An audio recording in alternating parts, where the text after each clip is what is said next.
अस्सलाम वालेकुम जी। ये मोटरसाइकिल आई है, इसकी जो किक वेल्डिंग हुई थी तो इसका जो किक स्पिंडल है ना वो अपने नया डालना था। तो किक की जो सील थी वो काफ़ी ज़्यादा लीकेज कर रही थी, जिसकी वजह से इसका जो किक स्प्रिंग है ना वो डालना पड़ा है। तो वो बड़ी गलत सी वेल्डिंग हुई थी, तो उसको बड़ा मुश्किल से हमने जनाब काट के निकाला। पहले बाहर से काटा है तो वो बिल्कुल टापे के साथ फिक्स हो गई थी, तो वो बाहर टापा जो ना स्टक हो गया था, वो टापा बाहर निकल ही नहीं रहा था। तो बड़ी मुश्किल से हल्का हल्का चोट लगाकर उसको बाहर निकाला। उसके बाद फिर हमने टापे के अंदर से सेंटर से फिर किक को काटा है, तो जगह से काट कर जनाब हमने टापा बाहर निकाला।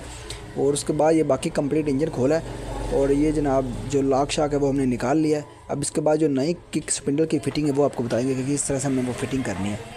तो ये जनाब पहले जो नीचे वाली गाड़ी हमने निकाली है, सबसे पहले वो लगानी है किक स्पिंडल के ऊपर। इस तरह से इसको बिठा लेना है और इसके जो ऊपर जो लॉक है वो लॉक आपने जैसे निकाला है वैसे नहीं लगाना उसको आपने हल्का सा टाइट कर लेना। ये हमने गाड़ी शाफ्ट के ऊपर रख कर इसको हल्की सी चोट लगाई और इसको टाइट कर लिया, क्योंकि वो जब खोला था तो वो लूज़ हो गया था।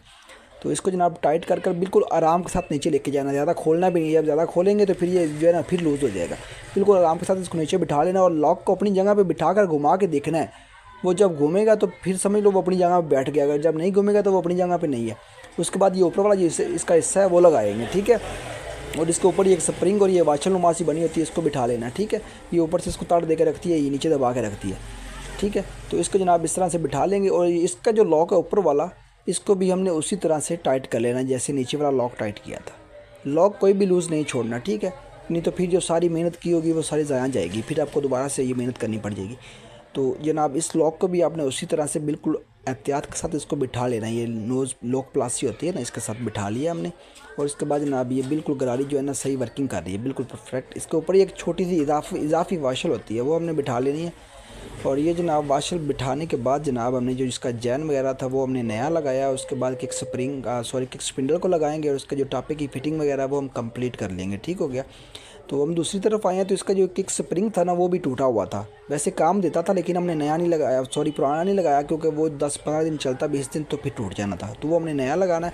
तो उसके बाद ये जो किक स्पिंडल है और ये जो गरारी है ना, इसका आपस में जॉइंट सिस्टम होता है। तो एक जगह पर आके जो है ना किक स्पिंडल वो अलहदा हो जाता है और ये गरारी जो शाफ्ट होती है दूसरी, ये अलहदा हो जाती है। तो वहाँ पर आपने ये जो किक स्प्रिंग है ना वो वहाँ पर आपने हमें आगे लगाना है, ठीक है। उसके आगे पीछे नहीं लगाना, अगर आगे पीछे लगाएंगे तो आपका जो है ना वो सारा एल्गोरिदम ही ख़राब हो जाएगा। तो इस तरह से इसको नीचे फुल बिठा लेना और इसका जो लॉक है वो भी आपने अच्छी तरह से टाइट कर लेना। इंजन के सारे ओवरऑल लॉक जो है ना अपने अच्छी तरह से टाइट करके ही लगाने हैं, लूज़ नहीं लगाने। तो बाकी इंजन की कंप्लीट वीडियोस वगैरह पहले ही अपलोड हैं, तो वो हमने जनाब बाकी मुकम्मल वीडियो नहीं बनाई है, शॉर्ट्स आपको थोड़ा सा बताया कि किक स्पिंडल आपने किस तरह से फिटिंग करनी है। और चैनल पर नए हैं तो चैनल को सब्सक्राइब करें और वीडियो को ज़रूर लाइक करिए। अल्लाह हाफिज़।